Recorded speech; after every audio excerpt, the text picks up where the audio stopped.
Welcome back. Thank you. It's good to be back. How's the week been?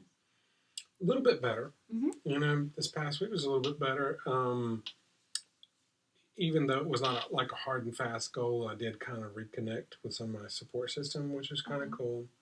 I was able to I was able to connect with most of my goals.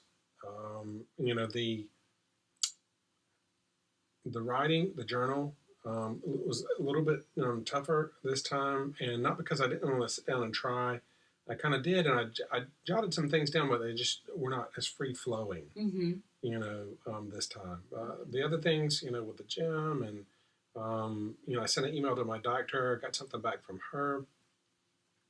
Was able to kind of nail down the rest of them. Okay, so you really feel like you're on target. You're feeling successes with those goals. Yeah, absolutely. Okay, and rewarding yourself? Yeah, I bought an album, like off of my iTunes, and so that was really cool. And it actually kind of helped with the sleep because I bought some music that didn't have words that I could use, like for bedtime. So it worked out really well. Okay, good. So it really sounds like you're making some really good progress on the things that you've set for yourself, and you're hitting those objectives. So now you want to work on the journaling? Yeah, you had mentioned last time more of a structured kind of journaling, and I think that would be really, helpful for me at this point. Okay. Let me check in. Were you able to get a copy of the 4 agreements yet? I've ordered it. Okay. So it should be coming in. All right, great. Yeah, because we might talk about that and incorporate that in as well. Okay. All right, so I'll teach you today, if you're open to it, we can utilize probably 2, maybe 3 interventions today, probably more likely 2. I can just show it to you. Whenever I share interventions with you, you can say, I don't really think that's going to work, or I'm just not interested. I mean, that's perfectly okay. I don't take any of this to heart or as personal. I'm just going to show you different strategies that you could be using that may help you work through this kind of block that you've had with this particular relationship, and even maybe the pattern that you've seen in some of your relationships. All right, that sounds great. Okay, great. All right, and just so you know, one of the resources that I use a lot is called the Feeling Good Handbook by Dr. David Burns, and he was one of the people who actually made a lot of psychologists upset because he actually put psychotherapy on the bestseller list, basically, and really did what they call pop psychology, where he's like, here's a way for you to help yourself. And a lot of the profession kind of felt like he was selling away the secrets, so to speak. But this book, this Feeling Good Handbook, has a lot of really good strategies for kind of breaking down ways that we think about things and how that impacts how we feel and how we might behave in response to those feelings. Okay, so he has a book and he has this handbook. So the 2 strategies that I'm going to talk to you about today actually come out of this. All right? Okay. All right, so let's start with first things first. Let's just maybe look at a thought that you have, or thought that might come up for you about the relationship. So can you think about a thought that you have about the relationship? I think one of the pervasive thoughts early on, it's not been quite as strong, but it still kind of hits me sometimes. I will never get better. Okay. I will never get better. Okay. All right.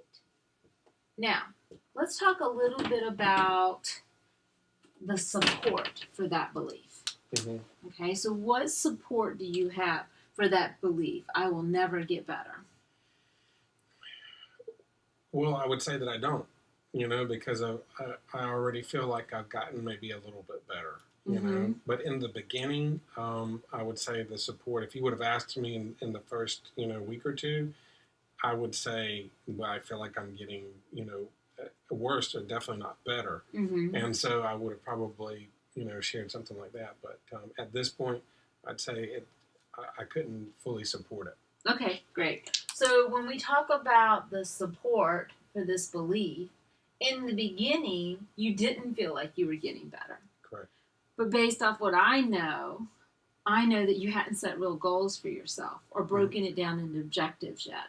So you were just kind of sitting in the muck, so to speak. Yes. There was no real steps out of that hole at that point. Yeah.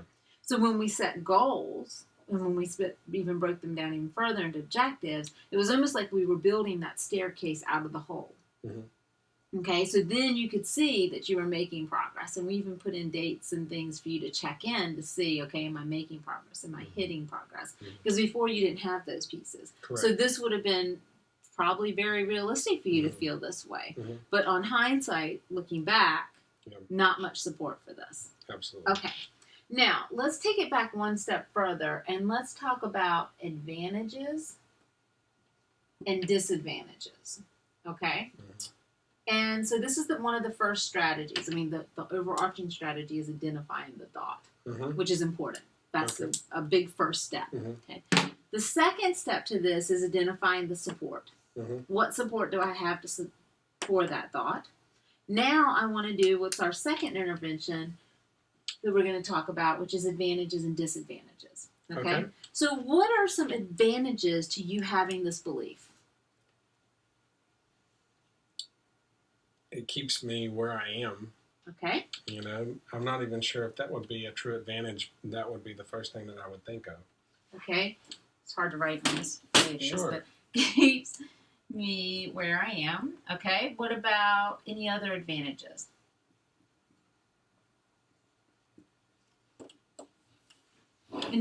Helps me stay angry with the other person. Ooh, okay, good one.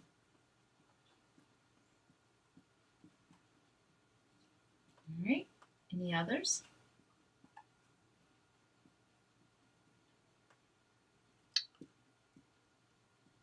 Lets me off the hook with, you know, maintaining other relationships and even really doing well at work. A lot of people will give you passes. Oh, you're going through something, what have you. You know. So it lets you off the hook in relationships. You don't have to deal with other relationships at work.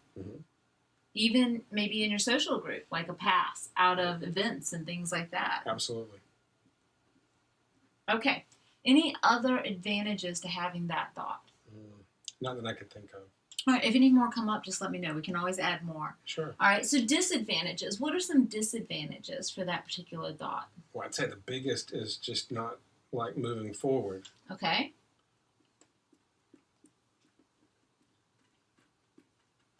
What else? Well, you know, it's a depressing thought. You know, So, like it's heavy. It doesn't. There's not a lot of hope there. What else? Well, I'd also say a big thing for me is that it was a hopeless thought. Okay, so the hope, that's a big one. Yeah. All right. What else? Any other disadvantages to having the belief that you will never get better? Well, I think if I sat in that, you know, belief that, you know, it might be one of those self-fulfilling prophecies where I'd actually, maybe I don't get better. Because if you believe it, Yeah. then there's no need to set goals. There's no need to set objectives because you're not going to get better. Why bother? Okay. All right. Anything else you can think of? You know, it doesn't really kind of align with my life goals. You know, I want to be in a healthy relationship, and keeping that belief doesn't really align with my ability to kind of get into a healthy relationship. Okay, so there's misalignment with your values, with your life goals. Okay. Anything else? That's all I can think of. I mean, I'm sure there are more. That's kind of the first thing that kind of comes up. All right, so now let's think about if you were going to have this thought, this belief, what would you want instead? How might we make this into something that would be maybe more aligned? I will get better. All right, so we're just going to cross out the never. Yeah. All right, what are the disadvantages to believing you will get better?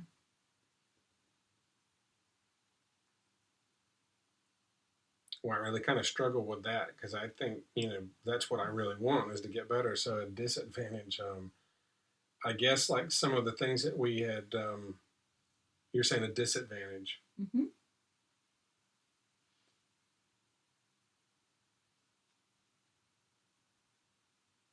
I can't really think of any. Okay. All right. Because the first thoughts maybe some of these. Yeah, yeah. A disadvantage of I will get better. All I can think of is advantages of getting better. So what are those? Well, the first would be like getting out of this hole, Mm-hmm. I'm getting my life back, reconnecting with people, moving forward, getting another relationship. I mean, that category I think could really fill up. Right. There's a lot there, right? Mm-hmm. Reconnecting. What else? Not feeling depressed or anxious. So what is it when you're not feeling depressed? How do you feel? I'm happy, peaceful.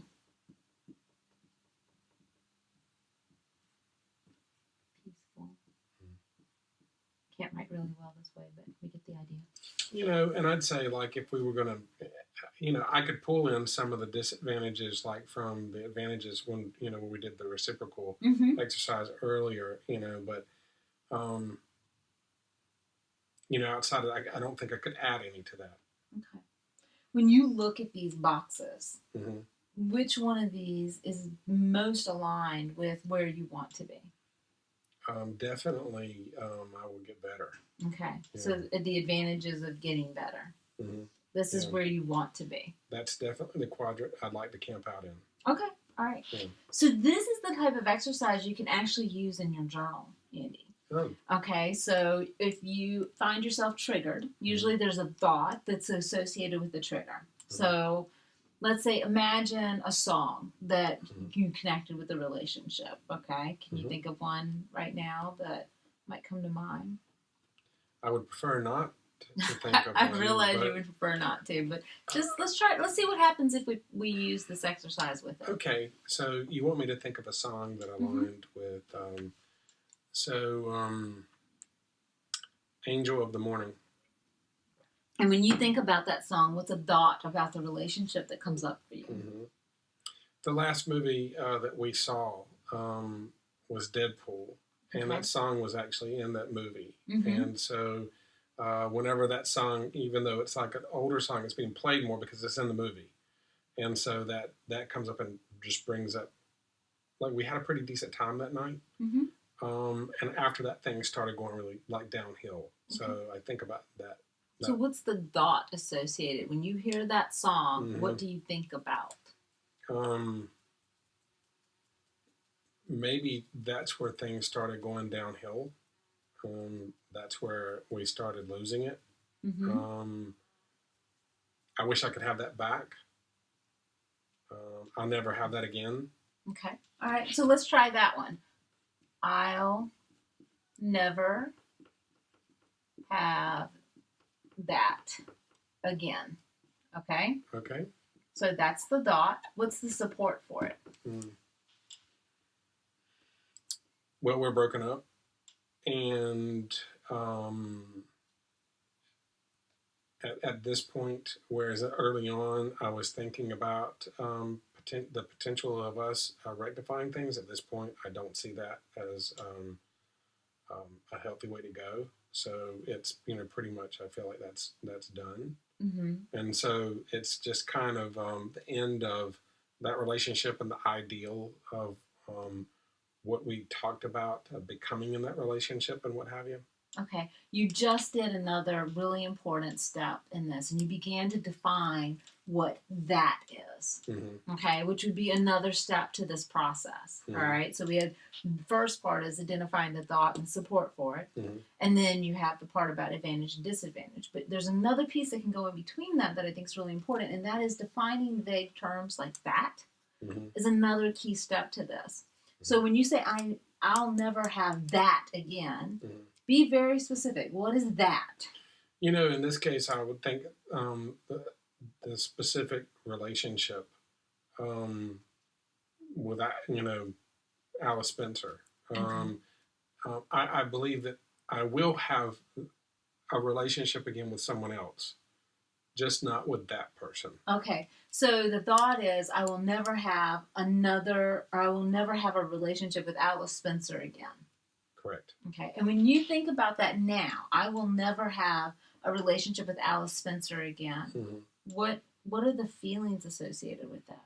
Sadness, Mm-hmm. a little anxiousness, and a little anger. Okay. Yeah. So we talked about anxious, sad, and anger. Tell me more about anxious. How do you feel anxious about the fact that you will never have a relationship with Alice Spencer again? There's an uneasy feeling, almost like, when you've leaned too far back in a chair and you're about ready to fall out of it. That feeling was really present, I think, early on. It was a pervasive kind of feel. I feel like I have all four legs down on the ground now. But every once in a while, when I think about what really being apart from her forever means, it makes me feel a little stressed, anxious. Okay. So you feel anxious because you'll never be in a relationship specifically with Alice Spencer again. Correct. That relationship with Alice Spencer meant what? It was, it connected me with what I wanted and what I do want in my life. And that's a long-term committed relationship. So Alice Spencer is the only path to that. No, if you would have asked me that probably several weeks or a month ago, I would have said, yes. But now, I recognize that, obviously there are other people. Okay. So I will never have a specific relationship with Alice Spencer again. What's the outcome of that? The outcome is that, you mean the outcome of the feeling? Yeah, I mean, so you're saying that this brings about anxiety, sadness, and anger, right? And what I'm understanding you saying is that I will never have a specific relationship with Alice Spencer again. And then I'm trying to understand, okay, so what? So what's that mean?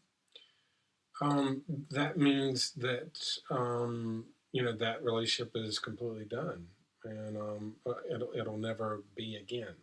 And because it'll never be again, what does that mean?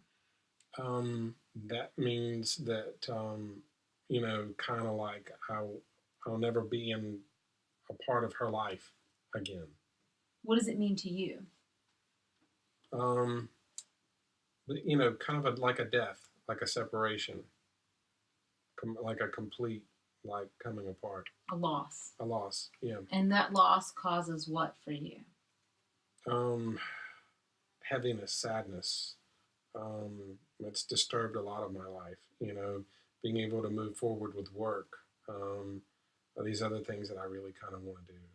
It's kind of like a big log jam of emotions. Right. So what I hear you saying, and we talk about ABC, we talk about an activating event. The activating event is no longer being in the relationship with Alice Spencer. Okay. The behavior or feeling is that you feel anxious, sad, angry. And there's some reactions to that, right? And the consequence is that you're never going to have that relationship again. It's a bit circular in thinking. You see? So I'm never having a relationship. So I feel sad and anxious because I'm never going to have a relationship. And then you feel sad and anxious because you're never going to have a relationship. Right. I could see the circular. Yeah, so you're spinning around. So I'm wondering if there's not this larger thought here that's keeping you stuck. Right? So beyond Alice Spencer, what's the impact of not having a relationship with Alice Spencer? I think the ideal, of, we talked about, the potential of marriage and moving forward and progressing. Now it's, that's really kind of like done. And I think in the beginning, I felt like it was not just her that was lost, but the ideal of a long-term committed relationship was also pretty done. So that is not just Alice Spencer, right? This is also the ideal of having that long-term committed relationship. Right. All right. So that makes that word much heavier. Yeah, absolutely. Than just, not that it's not significant that you're not with Alice Spencer again, but when you connect these two, right? I don't know if you remember the Taco Bell, and you think Taco Bell, a lot of people our age think of a Chihuahua. Right. And, a Chihuahua is not necessarily something you should think about with a taco. Right. Right? So, but it's because those two things have been paired. Sure. So psychologically, we've assigned a taco and a chihuahua as being in the same sentence, okay? So it sounds like to me, for you, you've done the same thing with Alice Spencer and this ideal. Yeah. That it's almost become one and the same. Yes. And so part of what we can do in a journal is to do this ABC, okay? So you start with a thought, and then you do the ABC. What activates? How do I feel about that? What's the belief behind that? And then what are the consequences of that? If you start to notice in your journal that you're running around in a circle, then you have to ask yourself, what's the higher ideal at play here? What's the bigger issue? Like outside of this, how does this impact me? Sure. So that's one of the places where a journal can be really helpful, because if you start seeing that you're writing the same opening sentence to a paragraph, and then you're talking about how you feel about it, and then you're talking about the consequence of it, and it's the same thing as what the initiating is, you're stuck. You're in a circle, and that's where you can begin to identify what's the underlying thought here that may not even be at the surface yet. And that journal process can help you bring out what is really going on. What's the deeper issue here? Yeah. And for you, I think it's potentially giving up on this idea of a long-term committed relationship. Sure. Yeah. And that's something, I feel like that's even morphed a little bit, even the last few weeks. How so? Well, much like the other thought, I think it's transitioned a little bit, and that, I will have that again after I get healing. Like I don't feel like I'm ready for that now, but it is something that I feel like that, eventually I'll be ready for again. Right, which is a healthier thought, right? Because then you can say, I will have a long-term relationship when I'm ready, or when I feel stronger, or when I'm healthier. Right? And that kind of goes back to that pattern. Okay, so identifying the thoughts that have helped you feel bad over the last few weeks, even writing a list of those out in your journal, and then writing a challenging thought might be helpful as well. Yeah, definitely has a better feel to it. Yeah, even if you don't believe it yet. I think there's something to be said for writing out what we call a negative or irrational thought, right? Because, when you put nevers and things, it's really hard for it to be long-term realistic. Yeah. But it certainly feels that way when you're in that moment, okay? But to write these out and then write the counter thought, it gives you almost a goal to work towards, even if you're not there yet. Yeah. Yeah, I could see that. The never has a feel to it. It's almost like it's got you anchored to this destiny or whatnot. When you pull that anchor up, it feels like there's movement. Right, and Dr. Burns talks about that in his book. He talks about absolutes, or catastrophizing even. And what he talks about there is when we use words like never, always, every time. Those words have weight to them. They're heavy. And there's very few things in life that I could say I could never do again, right? Like I will never go back to high school. I can say that one with some confidence. Okay. But, I may go back to college someday again and get another degree or do something different, so you don't know. So when you use those absolute words, they really kind of nail you into a corner, so to speak. So those are ones that you can pretty readily challenge in these irrational thoughts. Okay. So we've gone over a couple of different things. So let's just go over those again. The first thing is just identifying the thought. Okay, so when you feel an emotional reaction that you probably initially want to go, ooh, don't want that. Let's put that away. Right. Stop and take some time to be aware. I don't know if you remember back in the first session we did a breathing exercise. Yes. That is a really good way to find that thought. Okay. So really take some time, do some deep breathing with it, and really become aware within your body. Where is that feeling? Okay, doesn't mean you have to do anything with it yet. All right, we're just observing that feeling. And then go, what is feeding that? What's the thought or belief feeding that feeling? All right, and then writing that feeling down. Okay? Yeah. Then the second step is, what is the support for that? Now, if there's any vague terms like it, this, that, you need to clarify those if you can. And you may not be able to right away. All right? You may not know what this, that, or it is. So write out the support. So then you have two ways to go from there. You can do the advantages and disadvantages of holding on to the original thought. Mm-hmm. You can also do the ABCs of it. Okay, the activating event, the belief, behavior, and the consequences. All right. And then you can also come back and write a new thought and then do the advantages and disadvantages for that new thought. Yeah. So lots of different ways that you can go with this, but all of this is taking that original thought and thinking about how is it helping you and hindering you, and what would it be like to change it. Okay.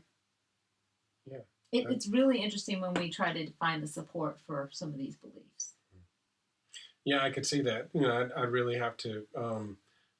I almost have to think irrationally, to kind of come up with, support, for some of the really and the absolute, thoughts that I have, But those things really do kind of just trickle through through your mind sometimes. Right. Yeah, especially when you're not feeling good. Yeah. And you're not taking good care of yourself. You're not investing in yourself. It's easy to buy into the absolutes, the catastrophizing, the minimizing, all of that. Those are kind of, they're sneaky. Right. They'll hold you in the depression. And pervasive, thinking back after we've been through this, over the first, I'd say the first few weeks, I cannot remember very many rational thoughts that I had. There were a lot of thoughts that really kind of anchored me to the situation a lot, when I think back about it now. Which is part of the process of grief. There's the bargaining, there's the rationalization, there's the depression. So natural process for you to go through. And also just in general questioning yourself when there is that much of a life shift, a transition, somewhat maybe desired but not fully desired in some ways. You wanted to change, that may not have been the change you wanted in that relationship though. It's like an earthquake. Right? And you've got to kind of sort through the rubble and figure out what you want to keep and what you don't want to keep. Yeah. So, any questions about any of this process at this point? No, I really like, the structure. I think, this past week, it was kind of tough to know where to go with my thoughts. I did kind of jot down some things, but it didn't feel as constructive, whereas this feels like really like constructive. Yeah. Right. So this is really you getting into what you're thinking about and breaking it down and examining what is rational and what's irrational. Yeah, I typically enjoy, I don't always enjoy it, but I do analyze my thoughts quite often, and so this is a great, technique. This will help me kind of analyze them more accurately, I would say. Yeah. And the other thing, too, is, by having the journal, that's something you can also bring into our sessions. And if there's one that you're stuck on or you can't figure out how to break it down or you're really feeling like, okay, I can't challenge this one, then that would be one to bring to session for us to work on together. Yeah. Because usually what will happen is like what happened here. There's a deeper thought, and you just need an additional little push to get to what's the deeper thought of what that means. Okay. Okay. Any questions at this point? No, it was very helpful. All right, great. So we'll make a copy of this so that you'll have this moving forward. That'd be great. All right, good. All right, so I'll see you next week. All right.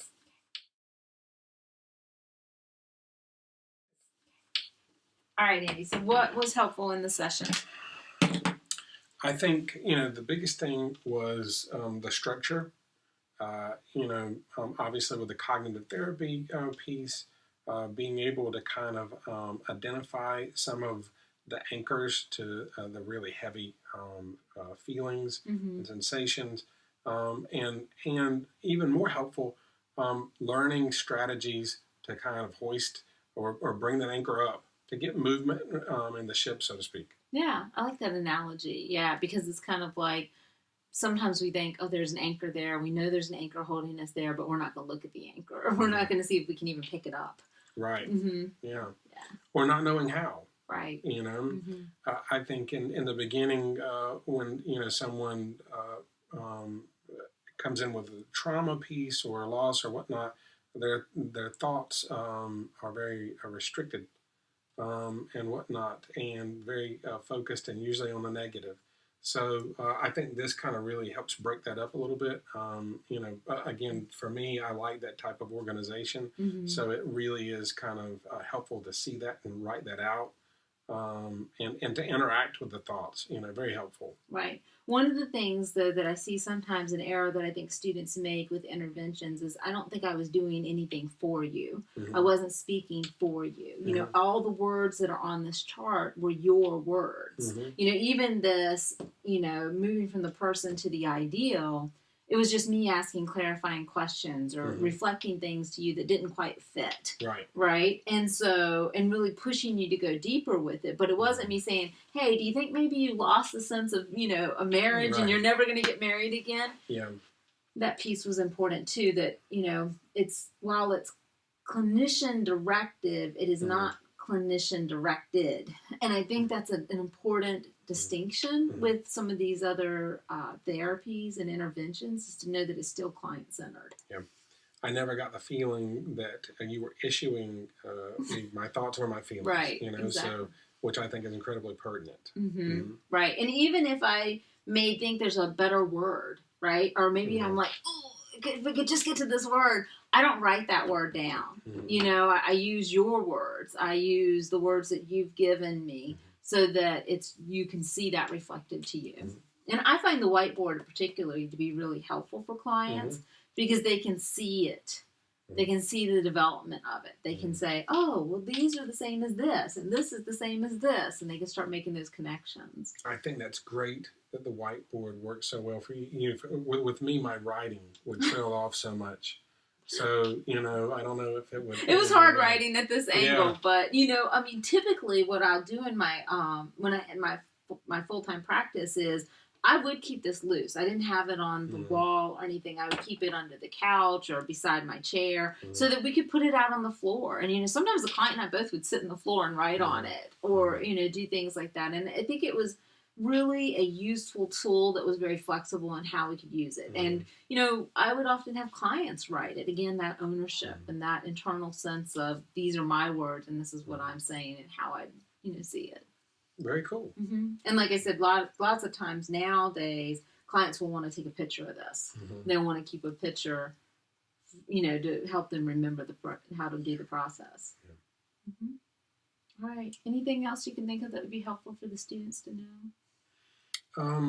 Just to kind of echo some of the things that you were saying, the solutions, the feelings, the thoughts and stuff come from the client.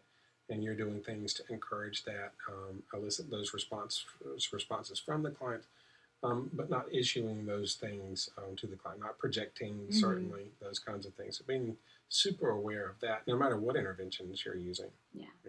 And I also am very respectful, and I feel like it's even being ethical. I'm very transparent in the resources that I'm using. I will often give clients the references. Like if I have a handout, I will put the reference of where the book came from so that the client can look it up for themselves. I keep copies of books in my office so that the client can see the resource that I'm using. So I don't keep, I don't have like this hidden book of potions and corrections that for my clients. I'm just very transparent and open about what tools I'm using in order to help the client. Because, a client may go on Amazon and look up Feeling Good or, they may get additional resources that can be useful to them. Yeah. Kind of further down that same vein, this intervention was very focused on CBT and specifically a lot of CT. But this would look very different if we were doing something like Gestalt, brief solution-focused therapy, that kind of thing. Right. We might be doing an experiment. We might be, looking at the Gestalt of it all and, what that means to the person. Yeah, absolutely. Spitting in the soup. That kind of thing. Exactly. Yeah. So, and what's really interesting is that, the research that we've done in comparing different research or different interventions has really started to demonstrate that it doesn't matter which one you use, that ultimately they're all achieving the same type of results within a certain number of sessions. Absolutely. If used purely and consistently. So I think that's really interesting to note that, there's a lot of interventions to choose from. I think one of the cautions, though, for students to really think about is you want to really avoid having where you're picking one here, one here, one here. Like, I don't want to do Gestalt one week and then CBT the next and then this one this and this the next. I think until you have a higher level of understanding of what it means to truly be integrative, that there's a real tendency for some newer counselors to be more eclectic and just grab at whatever seems like it might work. And I think that does diffuse the overall theory in supporting the client through the healing process. I couldn't agree more. Yeah. Okay. Thank you again for your support and help in doing this. Absolutely. It was a pleasure. All right. Thanks.